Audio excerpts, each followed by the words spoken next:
Hello, thank you for joining me on today's Q&A Mondays.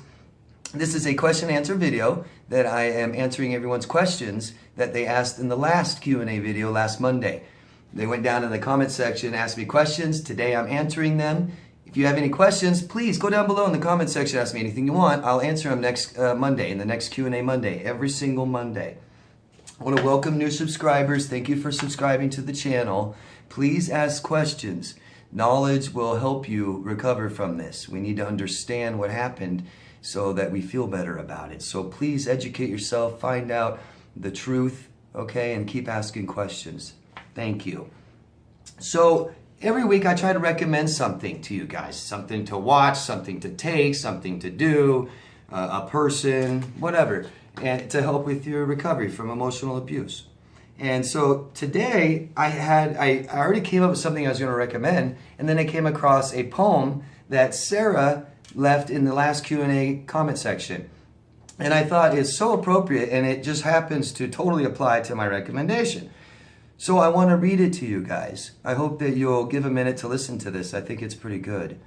This is from Mrs. Rose Milligan from Lancaster, Lancashire, England. Published in '98 in the 21st edition of The Lady. And I believe you said, Sarah, that it's the biggest publication, I think, in England. I think that's what you said. The poem is called Dust If You Must. So I'm going to read it to you guys.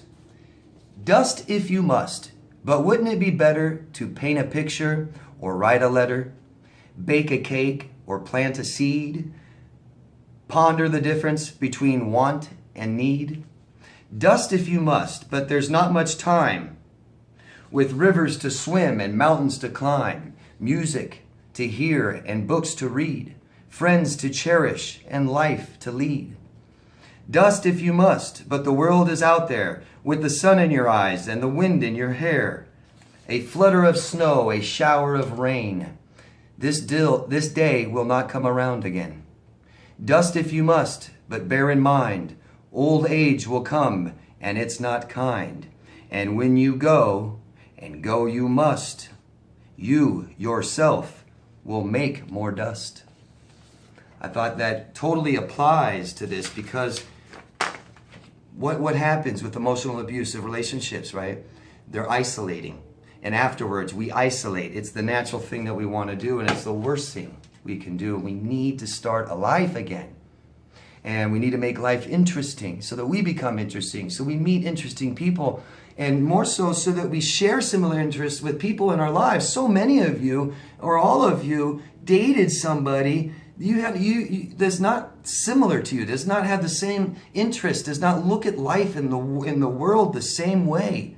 So besides the fact that they abused you, if you can see how you guys don't have things in common, they care about physical stuff and status and things like this, where you want to connect with people. You care about who people are. That's just one clear, defined difference between you and a narcissist.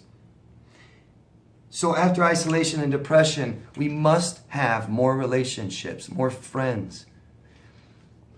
So we make life more interesting. We know ourselves, and we find similar people with similar interests, so that we can stop compromising in our relationships. So this is going to help you in your future relationships as well. We got to stop compromising. I know so many men out there think that having a girlfriend or a wife means spending a lot of time in malls waiting for them all the time. Just one example, you know, and women out there, you might feel like, oh, if I'm going to have a boyfriend, if I'm going to share my life with a man, then that means I'm going to have to be outdoors a lot and camp and go with them hunting, or just as an example, right? But you don't. If you don't like that stuff, you don't have to do these things. That's compromising. And we don't need to do that. You can find, men, you can find someone, who doesn't want to drag you along shopping and make you wait for them all the time. And women, you can find a man who doesn't care about camping, hiking, or have to do it all the time or drag you along. So discover who you are and what you like, what you want out of life. And if you're going to share your brain with somebody for the rest of it, shouldn't they be somewhat like you? Have somewhat similar interests? Yeah, they should. So I came across a website called stunningmotivation.com. I'm going to put the link down in the description box if you guys are interested. But this article is 31 ways to make life more interesting and exciting. We need this, guys. We need this. Our life has become dull, dark, depressive, bleak. Yeah. We can't allow that, and we can't wait for other people to come along and change that. It's up to us. More optimism, more positiveness. Find your interest. Find who you are. Go all the way back to your childhood. What did you like back then? What interested you then? What interested you when you were a teenager? What was interesting before this relationship? What did you want to do during this relationship? And then go explore the world and find out new interests. I try and tell you guys this all the time. So if you're interested, 31 ways, follow the link. Check it out. It's worth it, okay? Thanks. And thank you, Sarah. That's an awesome poem. I love that. Thank you for sharing that. You guys share a lot of things in the comment section. I think that's wonderful. You guys share other things, not just what I recommend. You'll share other things to take, other things to read, people to follow, and it's just wonderful. I really like that. Thank you. So let's get started with the questions, which are wonderful as usual. First one is from Vanessa in United Kingdom. Hello, Vanessa. Could you explain object constancy and maybe give an example? Sure. So object constancy is a quality that people possess, and one particular part of this is, even though your environment changes, you know that the people closest to you and objects remain the same. Example, mother takes a small child to the doctor's office, lets them play on the floor in the waiting room while they're waiting. Mother has to go to the bathroom. But because the child's not at home, maybe because the child's in the doctor's office, all of a sudden thinks mom won't return. Right? But as the child gets older and possesses some object constancy, maybe when they're a teenager, they know that mom's going to come back. So it's this kind of security, reassurance, something that's constant in your life. And neglect and trauma, which is what borderlines experience a lot, right? That's what made them borderline is neglect and trauma. Lots of it. So there's nothing constant in their life. They need constant reassurance. Constant. You can't reassure a borderline enough that you're coming back, that you love them, that you won't cheat on them, that, you know, and anyone that dated a borderline, you know what I'm talking about. You just can't reassure them enough. They think you're leaving them. That's it. It doesn't matter if you crucify yourself in the living room and chain yourself up and give them the key. I'm not leaving you. Yeah, you are. Somebody else has the key. They're coming to get you out. You know what I mean? Just, yeah. So children need constancy, right? So mom leaving and not coming back, never knowing, unsure, you kind of expect that in life. And that's kind of what the borderline is like when you date them. Hope that makes sense. If you have more questions about that, Vanessa, please ask. Thanks. Oh, and I have another question from Clint in Ohio. Hello, Clint. What does a narcissist really mean when they say, I'm willing to start over again, or I'm willing to start over? And you gave some examples about how your ex did a bunch of bad stuff to you, and then says, oh, I'm willing to, it blamed you for all of it, and then says, I'm willing to start over again. So, first, most importantly, biggest problem with personality disorders is the lack of awareness. I'm not aware that everything I do is my fault. I'm not aware that the reason you're hurting is something I did. I'm not aware that our relationship is bad. I know it's bad, but I'm not aware that it's bad because of the things I do. But I'm very aware of the things you do. So that's one, right? No responsibility, no accountability in relationships.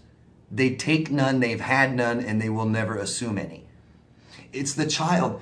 I think of it as when you were a child, your parents were responsible for you, and it was expected. We didn't think about it, but we could think about going through life realizing, you know, if I screw up, mom, dad fixes it. If I make a mess, mom, dad cleans it up. If I need something, they give it to me. Always responsible for you. And so personality disorders are what? Underdeveloped children, right? Underdeveloped adults that are emotional children.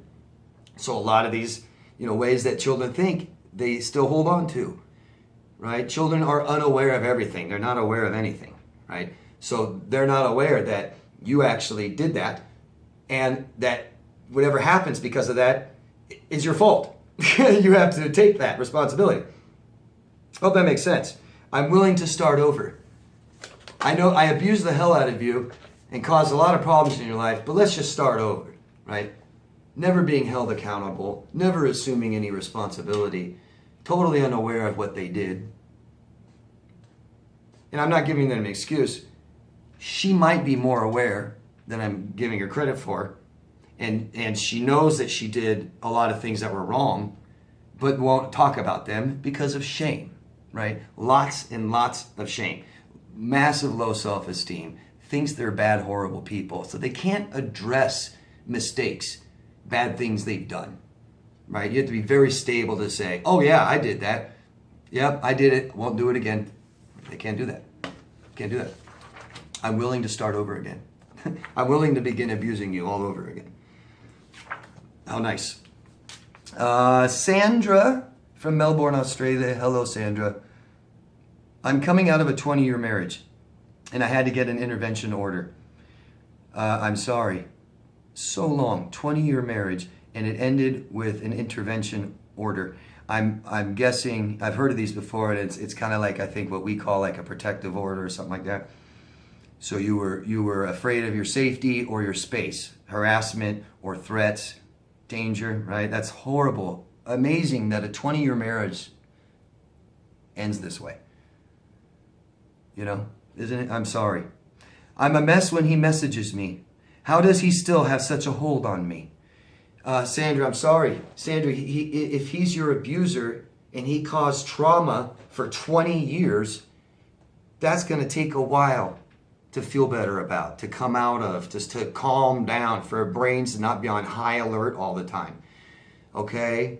So he was out of sight for a while, kind of out of mind for a while. Maybe you did start to relax a little bit, and boom, there he is. So we haven't healed. We have, it's still traumatic. And we are living, you know, emotional flashback is pulling you back into a different time. It's somewhat delusional. So we need to have massive cognitive awareness and self-compassion. You've been through hell. Of course it's going to be rough. And you're going to have setbacks. And it's going to ebb and flow. And there's going to be good days and bad days. Just keep trying to understand them, Sandra. You were treated horribly and traumatized. And the problem with this, Sandra, the problem, 20 years, you've had to tell yourself quite a bit of things to accept it, to make your home comfortable that you chose to stay in for 20 years. You weren't completely aware. When he made you feel bad, you didn't just say, this is horrible and I need to do something about it. You said, no, it's not that bad. It won't happen again. He didn't mean to. And then he tells you, I didn't do it. And you say, oh, maybe he didn't do it. Maybe it's my fault. I mean, this is 20 years of unraveling lies, deceptions, dissidence. Do this with somebody else, I'm telling you. Sandra, do this with a professional that can consistently, and I mean consistently, see them consistently, and consistently help you understand what happened for the last 20 years. Don't just put a title on it and try to move on. Process these things. You didn't process these emotions for 20 years. Begin doing them now, because these are open and will stay open. If this made you angry and you haven't processed these things, you're still angry. You don't want to be angry forever. You don't want to be sad and hurt and depressed and anxious forever. So it's not just time that makes it go away and we try and make ourselves feel good now. We have to be comfortable with our past, Sandra. You have a lot to work on. But it's a great process. It's just all about feeling better, not ignoring and hiding what feels bad anymore. We don't need to do that anymore. You're safe. You're safe. And after some time, it's going to take some time, your brain will feel safe and feel okay and not be so on high alert. There's lots of things I recommend taking, Sandra. I recommend that you try some of the things I say. They're natural. They will help with some of this anxiety and depression. And okay, you've got chemicals running in through your body that don't feel good, that aren't necessary. You've got stress chemicals, hormones that are making you feel really bad, and your brain is stuck in this time, thinking it's still going on, emotions still open. And in these bad events, you mark them up as something else that they're not. They're not okay. You don't deserve it. It's not your fault. You see, lots of work to do, but it's good. It's good. Now we can start finally doing it. You can start allowing yourself to feel. We don't have to ignore bad feelings anymore. We face them and process them and make them go away. And it just gets better and better. You have a lot to look forward to. Lots. Because life must have been pretty bad. And it's not. Life is pretty good. It's at least available for you. It's out there. Where are we here? I'm going to do one more. Clint from Ohio. Hello, Clint. How can I deal with an entire narcissistic family that has turned against me? I know we don't burden our friends, but I feel so alone sometimes. I'm sorry, Clint. What a common problem that adults find themselves in if they've been abused in relationships as adults. Anybody that knows me, I'll tell you, it's from your childhood, Clint. So if it's from our childhood, if we're being abused in our adulthood, abused, neglected, things like this, then we were in our childhood somehow. Somehow it was accepting, normal, I deserve it, something, okay? And I like that you said we don't burden our friends. We don't burden our friends to fix us, cure us, solve us, things like this, right? But friends are there and should be there to vent, right? Oh, you won't believe what's going on. My family's doing this. But maybe not look to them for the answers. So we see professionals, people that are experienced, people that you can trust, people that are consistent, people that stay professional and are there for you consistently and help you understand and explain things, get things off your chest, vent, cry. Okay? I'm terribly sorry, but this is so common. We don't have people that have been dating narcissists, disordered people, and been abused most of your adulthood. Your family's not healthy. You didn't come from a healthy family. Okay? So Clint, your family's not healthy. Your family is where you came from, and that's why this has happened in your adulthood. So I don't expect your family to be there for you. They weren't there for you when you were a kid. They neglected their roles, their responsibilities as parents. They neglected those. Maybe even abused them. Your friends should be there for you, especially during the worst times of your life. You can vent, and that's it, okay? We go for the real help with professionals. So, how do you deal with an entire narcissistic family? If we can't, we ask for help or we don't do it. Right? If we can't deal with our narcissistic family, if we can't deal with family members who are abusing us, because that's what I'm guessing you're saying. I don't think you're just dealing with family members who are just grandiose, think they're great. That shouldn't be the biggest problem, right? I think it's them accusing you of stuff, verbally abusing you, neglecting you, denying you, misdirecting responsibility, ignoring your feelings, all that stuff, right? If you can't fix it, ask for help or stop it. Leave it, okay? But Clint, my recommendation right now is obviously you don't know how to deal with your family, and I'm not saying that's your fault. I'd imagine they're pretty hard to deal with. So we go away for a little while to create space and to have a better perception and cognitive understanding of what's going on. It's really, really difficult. It's like a drug addict. While they're using drugs, they aren't very aware of how bad it is. Once they get off the drugs, 6 months later, they start seeing a better picture of how bad it was. So for you to really understand what's going on, Clint, get out of the situation. If you're living there, move out. Give yourself a little space and a little time to see and understand things. If we don't trust somebody, create some space. If we don't, you know what I mean? Take a break, create some space, learn to be more self-sufficient. Start talking about things that happened in your childhood so that you understand what happened. Because there's a lot that happened in your childhood, I guarantee you. I guarantee you, if you're dating narcissists and your family's mean to you about it, lots of problems. Lots of problems. And you need to, if your family is important to you, then try, okay? Make an effort, a valiant effort to make it work. But at some point, you need to realize how it's affecting you, how it's making you feel, okay? And we can't control people. We can only control ourselves. So you can make a valiant effort. And if it's important to you, then I would suggest that you do. And that might mean later, not even now. Take some time away from them. If they're hurting you and they aren't supportive and not helping you and you need help and support right now, don't keep looking for them to help you and support you. If they're not, they're not. They don't want to, they don't want to. Unfortunately, they don't have to. Unfortunately, they don't have to, especially anymore. You're an adult. Realize that this is the problem. Not so much the person you dated, but the way you think. And they helped you with the way you think. Okay?